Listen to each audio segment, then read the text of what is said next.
오늘 이 시편 46편은 전쟁 상황을 배경으로 하고 있습니다. 그래서 열왕기상 18장, 열왕기하 18장 19장에서 아수르 왕 사네립과 랍사게가 유다를 포위했을 때, 그러니까 국가적인 위기에 처했을 때에 불려졌던 노래입니다. 자, 현재 우리도 코로나 바이러스 전염병으로 인해서 개인적으로, 사회적으로, 또 국가적으로, 또 전 세계적으로 위기에 처한 상황 가운데 있습니다. 또 전염병 사태와 관계없이 개인적으로 시련과 고통의 때를 지나고 있는 분들도 계실 것입니다. 자, 오늘 시인은 뭐라고 얘기합니까?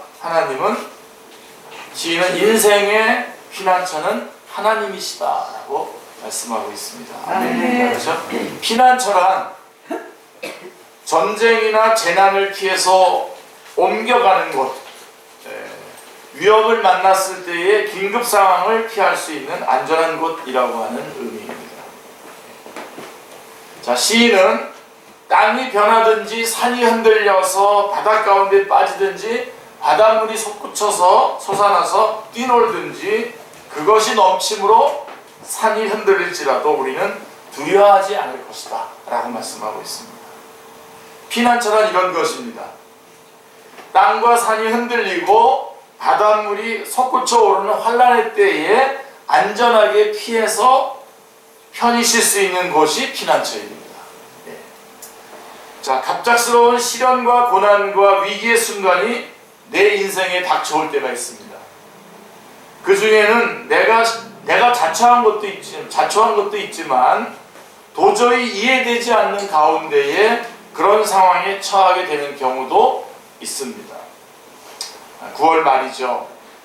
추석 연휴 직전에, 얼마 전이죠. 연휴 직전에 한 가족이 강원도 고성으로 여행을 갔습니다. 6살 난 아들과 조카딸이 해변에서 놀다가, 여러분 아시죠? 너울성 파도. 갑자기 너울성 파도에 이 애들이 휩쓸려 들어갔습니다. 아이들을 구하기 위해서 애 엄마가 바다에 뛰어들었습니다. 결국 아이들과 함께 다 죽었습니다. 39살 되시는 판사로서 10년간 열심히 일하던 여자 판사의 이야기입니다. 정말 안타까운 사고죠. 그래서 너울성 파도라고 하는 걸 찍으면 이 사건이 나옵니다. 이 판사는 하나님을 신실하게 믿고 섬기며 주위 사람들을 사랑하고 행복하게 해주는 그런 사람이었다고 합니다. 그러나 고난과 시련은 하나님의 자녀든 세상 사람이든 그 대상을 가리지 않고 찾아옵니다. 또 우리가 예상할 수 없는 때에 갑작스럽게 찾아오기도 합니다. 우리가 겪는 고난 중에는 잠깐 스쳐가는 것도 있고 끝나지 않을 것만 같은 그런 고난도 있습니다. 또 그 정도에 있어서도 아주 클 뿐만 아니라 계속 반복되기까지 아주 힘든 고난도 있습니다. 그래서 시편 13편에 보면 이런 큰 고난을 당한 시인의 영혼이 매우 지쳐 있고 이로 인해서 육신의 질병까지 얻어서 사망에 이르기 직전에 처한 상황의 이야기가 나옵니다. 이런 힘겨운 상황에서 시인은 하나님께 애통과 원망과 탄원이 섞인 그 마음을 다 토로해 놓고 있습니다.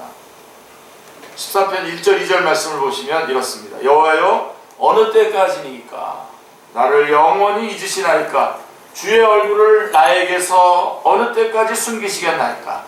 나의 영혼이 번민하고 종일토록 마음에 근심하기를 어느 때까지 하오며 내 원수가 나를 치며 자랑하기를 어느 때까지 하리이까?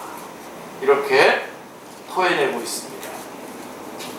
사실 어려운 일을 겪을 때에 우리는 하나님을 믿는 자로서 기도를 합니다. 그런데 기도 응답이 빨리 되지 않죠. 기도 응답이 빨리 되지 않는 상황은 더욱 안 좋아지고 그러한 상황이 계속 지속될 때가 있습니다. 그냥 한번 훅 지나가는 일회적인 고난이라면 조금이라도 마음을 추스릴 수 있겠지만, 계속되는 고난은 마음을 추스릴 수 있는 그런 시간이나 여유조차 주지 않습니다. 자, 이럴 때에 보통 우리는 어떤 식으로 반응을 어떻게 대처할까요? 예, 처음에는 우리는 당황하고 영혼이 불안해지죠. 예, 그리고 근심과 걱정에 휩싸입니다. 그래서 먼저 내 힘과 능력으로, 인간적인 방법으로 문제를 해결해 보려고 애를 씁니다. 자, 그래도 상황이 나아지지 않거나 오히려 악화되면 결국 자신을 자학하거나 자포자기 상태에 빠지게 됩니다. 그런데 이 상황마저도 계속되는 경우에는 어떻게 되냐? 결국은 하나님을 원망하죠. 그래서 시편 13편의 이 시인의 고백처럼, 언제입니까? 왜 저를 잊으셨습니까? 왜 숨어버리셨습니까? 결국 저를 버리신 겁니까? 라고 외치면서 하나님을 원망하게 됩니다. 이럴 때에 사람들은 대개 무엇을 의지하고 어디를 피난처로 삼아 살아갈까요? 네, 대부분 우리 인생살이에서 만나는 각종 환난을 피해서 숨을 수 있다고 생각하는 피난처가 여러 가지가 있죠. 네, 대표적인 것이 재물입니다. 돈입니다. 대표적으로 돈. 또 어떤 학생에게 있어서는 우리 번역 같은 그런 상황이라고 한다면은 입시에 좋은 대학을 가는 것이 피난처가 될 수가 있겠죠. 또 취업준비생, 취준생에게 있어서는 대기업에 취직하거나 공무원 시험에 합격한다던가, 이게 다 피난처가 될 수가 있겠죠.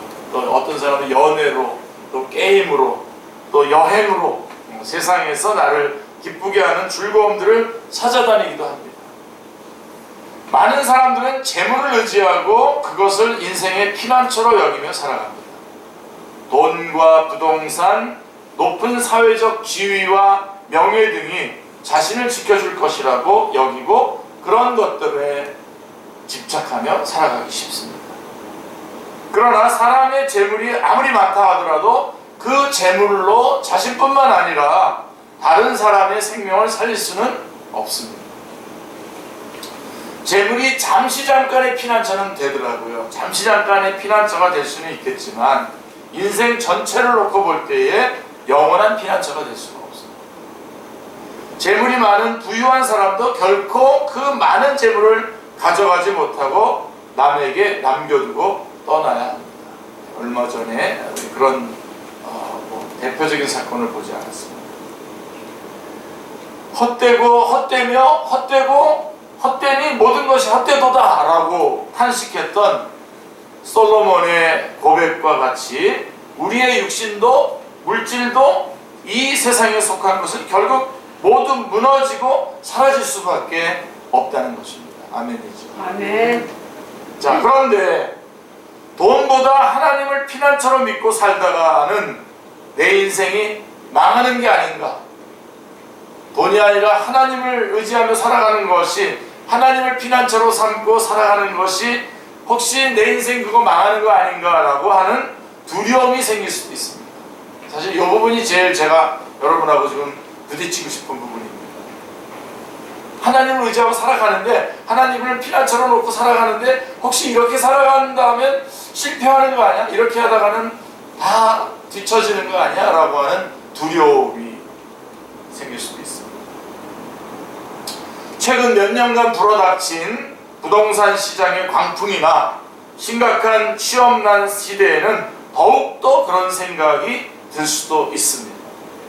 나는 예수님을 믿기 때문에, 하나님을 피난처로 삼았기 때문에 그런 것들을 투자 안 했었는데, 투자한 사람들은 막 뻥뻥하면서 2배, 3배 막 짐들려고 하는데 나는 아닌 것 같기 때문에 더 그런 마음이 들 수 있겠죠. 밀리는 것 같은 생각이 들 수 있습니다. 그런 거 있습니다. 자, 한편 요즘에 특히 한국 교회가 근래에 가장 큰 시련의 때를 만난 것 같습니다.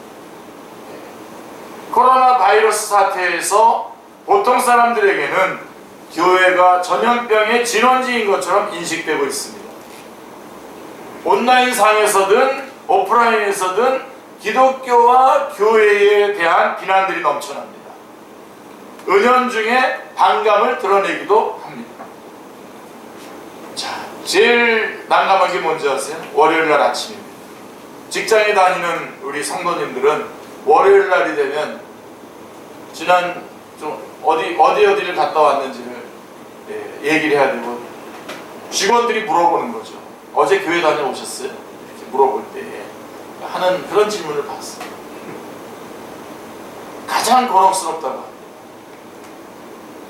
이러한 때에 그들에게 복음을 전한다는, 이러한 상황에서 그 사람들에게 복음을 전한다라고 하는 것은 쉽지 않습니다. 한국교회가 극심한 전도의 어려움에 처하고 양적 성장의 한계에 봉착한 상태인 것은 분명한 사실인 것 같습니다. 자, 그렇다면 이러한 여러 가지 개인적, 사회적, 국가적 환난과 한국교회가 직면한 이 어려움들을 어떻게 극복할 수 있습니까? 어떻게 극복할 수 있을까요? 자, 1절 말씀이 그 대답을 해줍니다. 1절 말씀, 하나님은 우리의 피난처시요 힘이시니 환난 중에 만날 큰 도움이시오. 아멘. 하나님은 환난 중에 만날 큰 도움이십니다. 아멘. 자, 시인은 하나님이 우리의 힘이 되시고 환난 중에 만날 큰 도움이시라고 외치고 있습니다. 자, 그렇다면 우리는 우리가 만난 환난을 어떻게 극복할 수 있을까요? 자, 먼저 우리는 상황을 바라보면 안 됩니다. 상황을 바라보기보다는 주님의 말씀을 기억하고 눈을 들어서 전능하신 하나님 아버지를 바라봐야 합니다. 아멘. 하나님이 어떤 분이신지를 기억해야 합니다. 그래서 여러분, 하나님의 말씀 열심히 공부하지 않은 사람들 다 쌤통입니다. 하나님의 말씀 열심히 공부하셔야 이럴 때에, 이런 혼란 가운데에 하나님이 어떤 분이시지? 라고 하는 것을 기억해야 되거든요. 하나님이 어떤 분이신지를 기억해야 됩니다. 특별히 각자의 인생 가운데에서 과거의 나를 죄로부터 구원해 주신 하나님, 그리고 고난과 위기 가운데서 건져주신 하나님을 경험했던 때가 있었을 것입니다. 이때를 기억합니다.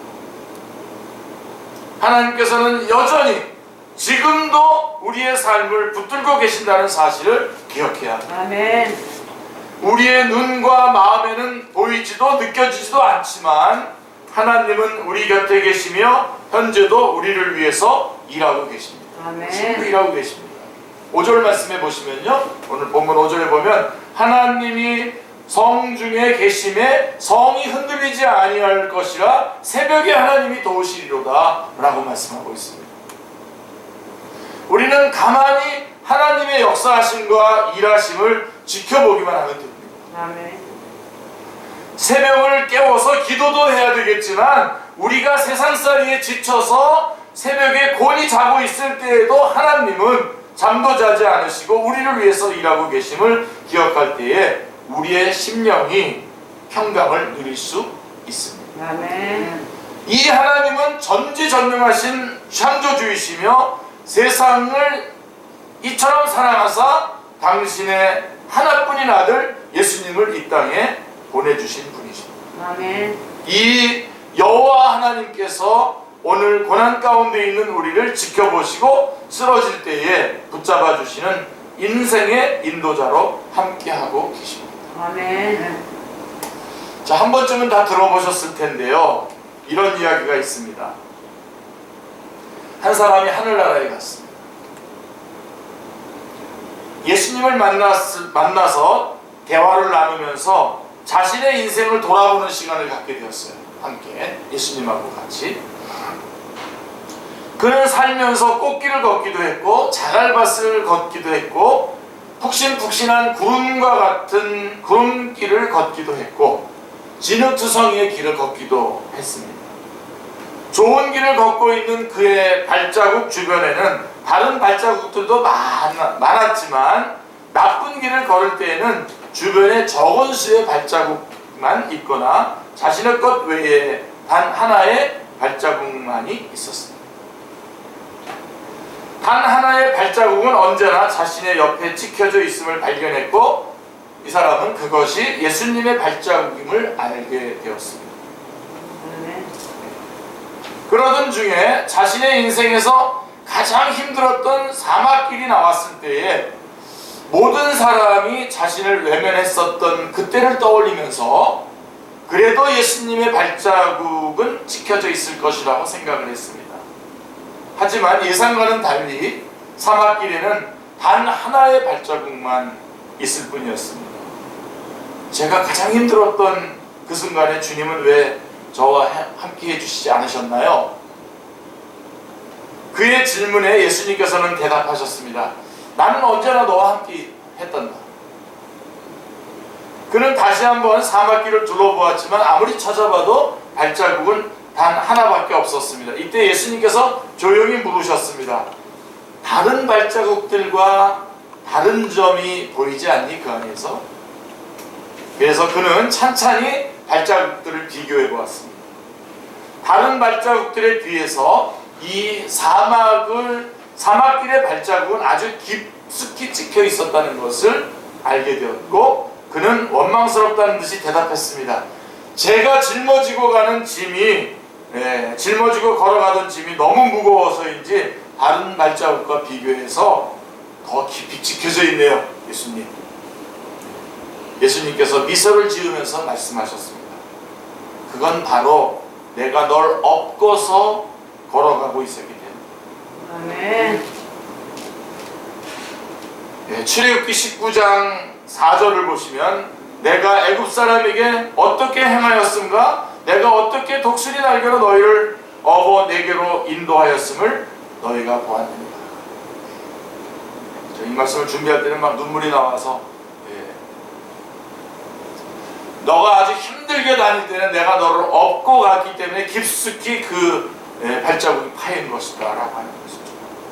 출애굽기 19장 4절은 내가 어떻게 독수리 날개로 너희를 업어서 내게로 인도하였음을 너희가 보았느니라 라고 말씀하고 있습니다. 우리의 아버지 하나님, 우리의 구원자 예수님께서는 나의 인생길에서 가장 힘든 시기를 지날 때에 이렇게 나를 안아서 업으시고 그 위기의 때를 건너가게 하시는 분이십니다. 아멘. 이와 같이 우리의 인생과 동행하시며 때마다 붙들어 주시는 아버지 하나님의 사랑을 우리도 굳게 붙잡을 수 있기를 기도합니다. 아멘. 자, 그리고 두 번째로 우리는 그래서 하나님이 하신 일을 기억하면서 이 어려움을 이겨나가야 되고, 두 번째로는 하나님을 신뢰하고 모든 것을 그분께 맡기는 믿음을 가져야 돼요. 아멘. 그분께 다 맡겨야 됩니다. 아멘. 10절 말씀을 보십시오. 이르시기를 너희는 가만히 있어 내가 하나님 됨을 알지어다. 내가 문나라 중에서 높임을 받으리라. 내가 세계 중에서 높임을 받으리라 하시니 라고 말씀하고 있습니다.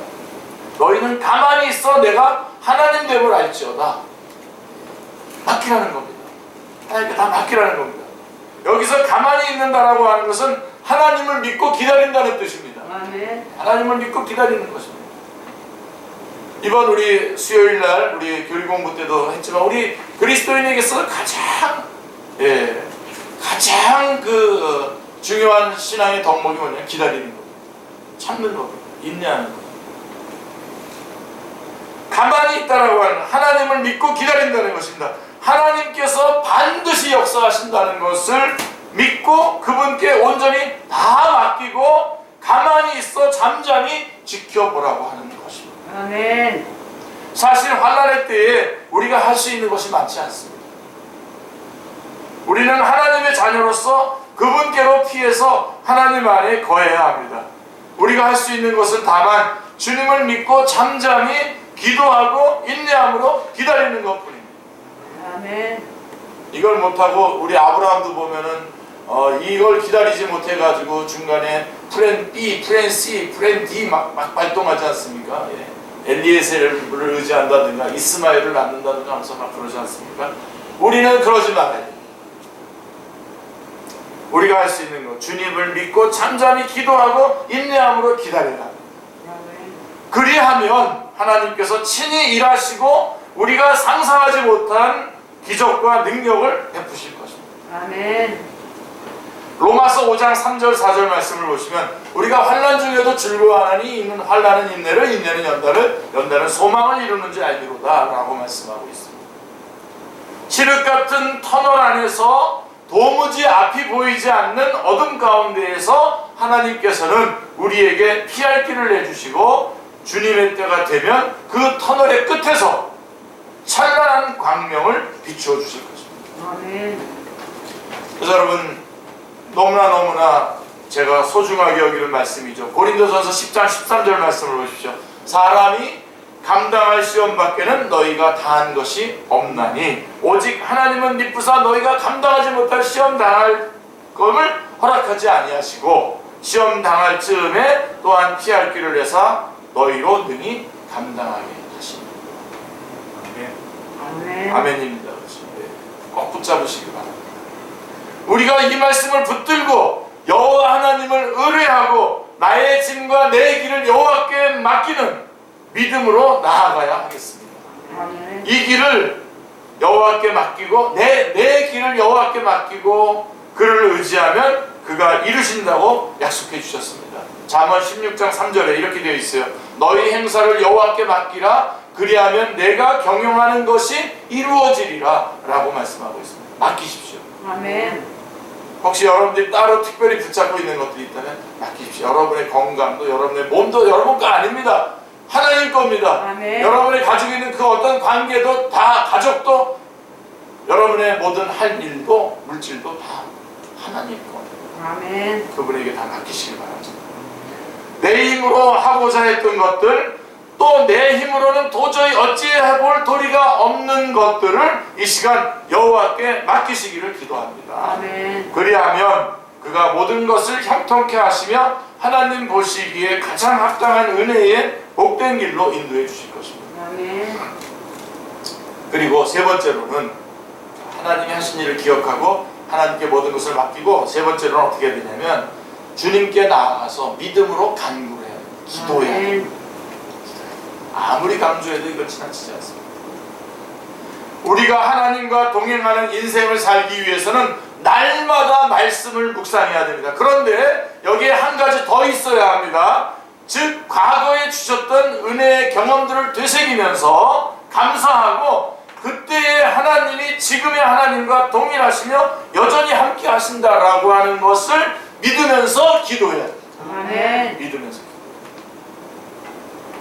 고난 앞에서 우리는 하나님의 말씀과 과거의 은혜를 되새기면서 힘을 낼 수 있습니다. 그리고 이 고난이 길어질 때에 기도의 힘으로 이겨내야 합니다. 기도의 힘으로 이겨내야. 시편 18편 6절을 보십시오. 내가 환난 중에 여호와께 아뢰며 나의 하나님께 부르짖었더니 그가 그의 성전에서 내 소리를 들으시니요 그의 앞에서 나의 부르짖음이 그의 귀에 들렸도다. 아멘. 아멘. 여러분 우리가 하나님의 자녀지 않습니까? 우리 하나님의 자녀로서 가장 큰 복이 뭘까요? 우리의 기도가 하나님께서 우리의 기도를 하나님이 들으신다. 최고의 복입니다. 아멘. 이 최고의 복을 매일 놓치면서 사는 거 아니에요, 혹시 여러분? 이 최고의 복을 매일 누리시길 바랍니다. 우리의 기도를 다 듣고 계시고 다 들어주시는 겁니다. 아멘. 시인은 이렇게 하나님께 간구한 결과 분명히 하나님이 그 부르짖음을 들으셨다고 고백하고 있습니다. 자, 주님의 자녀로서 가장 큰 복이 무엇입니까? 내가 드린 기도를 하나님께서 들으시고 그 기도가 응답되는 것 아니겠습니까? 아멘. 지금 당장 우리에게 어려운 시절이 있더라도 부르짖고 기도할 때에 하나님이 들으시고 응답해 주십니다. 하나님은 우리의 기도를 통해 일하시고 기도하는 자를 붙들어 주십니다. 그리고 때가 되면 우리를 환난 중에서 건지시고 구원해 주실 것입니다. 아멘. 그러니 하나님의 자녀된 우리는 마음껏 기도할 수 있습니다. 시편 기자가 고백하는 이 하나님은 또한 우리의 하나님 아버지십니다. 아멘. 시편 46편에서 이 부르짖는 이 시인이 부르짖는 그 하나님은 우리의 하나님이시다. 아멘. 우리의 삶 가운데 그 하나님께서 역사하심을 믿고 감사와 찬양을 드립니다. 아멘. 이 크고 놀라우신 하나님의 사랑과 은혜를 생각하며 현실의 많은 문제들을 주님께 들고 나아가서 기도하는 성도들이 될 수 있기를 기도합니다. 아멘. 포기하지 않고 기도함으로써 하나님의 도우심과 임재하심을 각자 자신의 삶 가운데에서 체험할 수 있기를 간절히 기도합니다. 아멘. 이런 찬양이 있습니다. 제가 오늘 전에는 제가 Something Good이라고 하는 그 사운드 오브 뮤직에 나오는 노래를 하나 제가 불렀었는데 오늘은 찬양을 하나 좀 부르려고 합니다. 잘 부를지는 모르겠어요. 주님 손 잡고 일어서세요. 왜 나만 겪는 고난이냐고 불평하지 마세요. 고난의 뒤편에 있는 주님이 주실 축복 미리 보면서 감사하세요. 너무 견디기 힘든 지금 이 순간에도 주님이 일하고 계시잖아요. 남들은 지쳐 앉아있을지라도 당신만은 일어서세요. 힘을 내세요. 힘을 내세요. 주님이 손잡고 계시잖아요. 주님이 나와 함께함을 믿는다면 어떤 역경도 이길 수 있잖아요. 이거는 좀 반주도 같이 해주면 좋은데 제가 부탁은 못했습니다. 왜 이런 슬픔 찾아왔는지 원망하지 마세요. 당신이 잃은 것보다 주님께 받은 은혜 더욱 많음에 감사하세요. 너무 견디기 힘든 지금 이 순간에도 주님이 일하고 계시잖아요. 예, 주님이 일하고 계시잖아요. 예, 정말입니다. 남들은 지쳐 앉아있을지라도 당신만은 일어서세요. 힘을 내세요. 힘을 내세요. 주님이 손잡고 계시잖아요. 주님이 나와 함께함을 믿는다면 어떤 고난도 견딜 수 있잖아요. 한 번 더 부릅니다. 이렇게 어떤 고난도 견딜 수 있잖아요. 아멘입니다. 아멘. 자, 우리 영혼의 진정한 피난처가 우리 인생의 참되고 복된 피난처는 여호와 하나님 뿐이십니다. 아멘. 없습니다. 다른데 아버지 하나님 예수 그리스도 우리 주님 외에는 그 어떤 것도 참된 안식을 주는 피난처가 될 수 없습니다. 지금 현재 내 인생의 피난처는 무엇입니까? 무엇이 우리에게 안전과 평강과 부유함과 구원을 줄 수 있습니까? 물론 우리가 삶을 꾸려나가기 위해서 치열하게 노력하면서 또 노력해서 직장에도 들어가야 되고요. 재물을 얻어서 가족들도 부양하기도 해야 됩니다. 노후를 준비해야 하는 것도 마땅히 해야 합니다. 다만 하나님이 우리의 참된 피난처이심을 항상 기억하시고 살아가시길 바랍니다. 아멘. 오늘날 물질주의 시대 속에 살아가면서 재물을 의지하지 않고 또 나 자신을 우상화 삼지 않아야 합니다. 하나님이 우리의 피난처시라고 하는 시편 기자의 고백이 우리 마음의 진정한 고백이 되시기를 기도합니다. 아멘. 우리를 사랑하시고 복 주시기를 원하시는 하나님을 믿으며 그분만을 의지하여 살아가는 주님의 자녀들이 다 될 수 있기를 기도합니다. 아멘. 기도하겠습니다. 하나님 아버지, 우리에게 진정한 피난처가 있음을 오늘 알게 해주셨사오니 하나님 감사합니다. 그동안 하나님께서 행해주신 일들을 기억하며 감사하게 하여 주시고 모든 것 다 주님 앞에 맡기고 주님의 인도하심을 잠잠히 기다리며 순종하는 저희들이 다 되게 하여 주시고 입을 열어서 주님 앞에 부르짖어 간구하는 우리 사랑하는 축제의 모든 식구들, 성도님들 다 되게 주님 도와주시옵소서. 그래서 이러한 모든 환란의 모든 이 기간들을 잘 잘 이겨내고 승리하여 하나님 앞에 영광 돌리고 많은 사람들에게 덕을 끼치고 그들을 주님 앞으로 인도하는 가장 귀하고 복된 생을 매일매일 살아가게 하여 주옵소서. 감사드리오며 주 예수 그리스도의 이름으로 기도드리옵나이다. 아멘.